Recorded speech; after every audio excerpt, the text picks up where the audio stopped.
Hello and welcome to the video on feature encoding. So, first of all, let us understand about different encoding techniques. So, in many practical data science activities, the dataset will contain a lot of categorical variables. Now, these variables are typically stored in text values, and since the machine learning models are completely based on mathematical equations, it would cause a problem when we keep categorical variable as it is. So many algorithms support categorical values without further manipulation, but in those cases, it's still a topic of discussion whether it's to decide whether we want to encode or not. But a majority of machine learning models only work with numeric or mathematical numbers. So we have to encode those categorical variables into a mathematical or a numeric value so that the machine learning model can understand that the importance of that particular feature.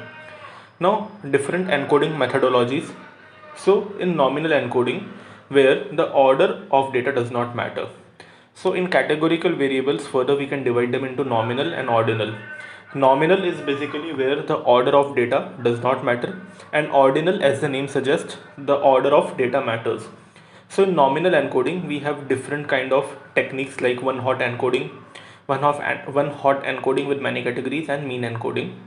When you're working with ordinal data, or where the order of the data is very important, so in ordinal encoding the techniques are label encoding and target guided ordinal encoding. Now again, here you can understand this with the help of a visual representation. So categorical variables are divided into nominal and ordinal. Some example of nominal can be pen, pencil, eraser, or maybe let's say different categories of animals: cow, dog, cat, etc., etc. But ordinal, as the order suggests, excellent is better than good, and good is better than bad. Again, fantastic is better than okay, and okay is better than don't like. So here in these kind of categorical variables, the order matters. If I say something is good and something is excellent, so the thing that is excellent is much better than the thing that is good. So to deal with this kind of variables, we have to use the ordinal encoding techniques. Now, first of all, let us understand one hot encoding. I'll also show the practical implementation of these encoding techniques once we are done with the theory presentation. So let's understand one hot encoding.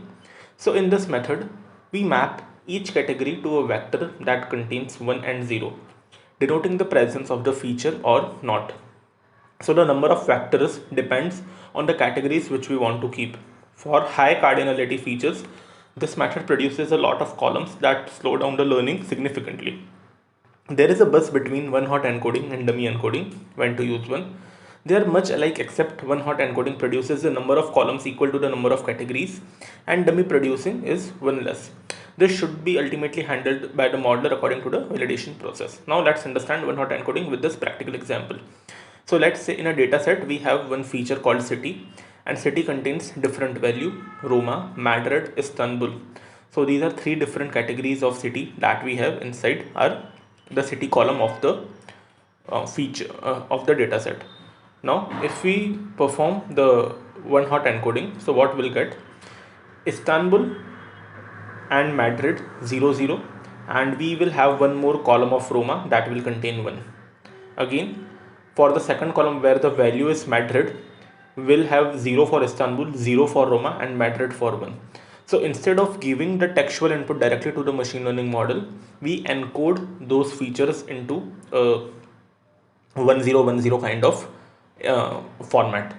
Now here we can also see this is drop one method. We just drop the third category because only 0 1 different combinations of 0 1 are sufficient to tell that machine learning model about three different categories. Two combinations of 0 1 are sufficient to tell the machine learning model about three different categories. But we can also do something like this. We can add a third column for Roma, and 0 0 1 1 will be for Roma. Again, if we have Madrid, then 0 1 0, and if we have Istanbul, then 1 0 0. So these are the type of one hot encoding. Now let's understand label encoding with the example. So in this encoding, each category is assigned a value from 1 through n. Here n is the number of categories for that particular feature that we have in the dataset. So it may look like car, bus, truck, 0 1 2. Now categories that have some ties or are close to each other, others lose some information after encoding. For example, here in this column we have different values like a, b, and c. So for general understanding, we consider that A is superior to B and B is superior to C. So A will be ranked 1, C will be ranked 2, and B will be given the number 2. So simply we will encode the labels with 1, 2, 3. If we had a fourth category of D, like A, B, C, D, different fourth value of D in this particular feature, then D will be given the number 4. So this is how label encoding works. Now I hope you're clear with the techniques that we discussed here in the presentation. Let's move to the practical section and try to implement them in pandas. Thank you. Hello, and let us start with the practical implementation of feature encoding techniques in pandas and machine learning. So the first technique that we're going to see is about one-hot encoding. I'll be showing you two techniques. One-hot encoding is used for the input features, or you call the independent features, and label encoding is also used for the target attribute, so or the features that you have in the y section, or the dependent feature, or that you are trying to predict. So this is the important difference. This is used for input features, this is used for the target variable. So remember this important point. Now let's first take one example for the one hot encoding. So let me import pandas as pd. Next I'll import one data frame or a CSV file, pd.read CSV, and I have airport.csv. Let me see what I have inside this data frame. So this has different features like ident, type, name, latitude, and so on and so forth. So these are the different columns that we have inside this file. Let's take this type column. It is a categorical column and it has textual data inside that column. So let's try to encode this. First of all, let me write df of type dot value underscore counts.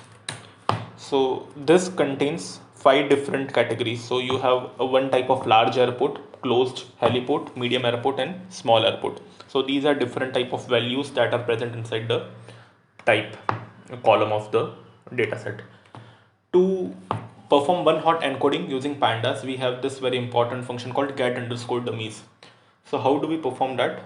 I'll show you. So we can write pd dot get underscore dummies, and here I'll give the data frame that I want to use. So I want to use this df that contains airport.csv, and the columns that I want to perform the one hot encoding is the type column. So if I run this cell, then I'll get this kind of output. So as of here, you cannot see the type column, but here if you scroll down to the end, then now you have one each separate feature for all the categories that we had inside the type column. So you have one type, type closed, type underscore heliport, large airport, medium airport, and small airport. So wherever the type was large airport, we have 1, and rest all columns will have 0. So this is how you perform a one hot encoding using pandas. So for example, here in this row, you have a small airport that value is 1 and the rest of the values are 0. So this was about one hot encoding using pandas. Now let's take one example of label encoding. So let me import a new dataset, so df1, and let me show you label encoding on a very famous dataset, that is iris. So pd dot read underscore csv, and here I'm going to use iris dot csv. So let's see what do we have inside this dataset. So df1 dot head, as I told you, label encoding is used on the target variable. So here, while we are working with this dataset, by using the sepal length, sepal width, petal length, and petal width, we are trying to predict the class of the flower, or the species of the flower. So iris setosa, iris virginica, and so on and so on. So here we want to encode this feature, because again the machine learning model cannot understand the textual data, so we want to encode the target feature. So we will use label encoder. So first of all, let me import from sklearn.preprocessing import label encoder. So this label encoder that we are going to use, now I'll make one instance. So label encoder will be label encoder. Now finally what I'm going to do, I'll encode the values of a species and again store them into the same data set. So I can write df1 species, and this will be equal to le dot fit underscore transform, and inside this again I'm going to encode this feature only. So I will give this one, and now if I check what I have inside my df1, so as you can see now I have encoded all the species. So iris setosa is encoded with 0. If I want to see something else, then I can write df1.tail. So the other species are maybe 1 and 2. So these are the different values of different species that we have encoded with the help of label encoder in sklearn.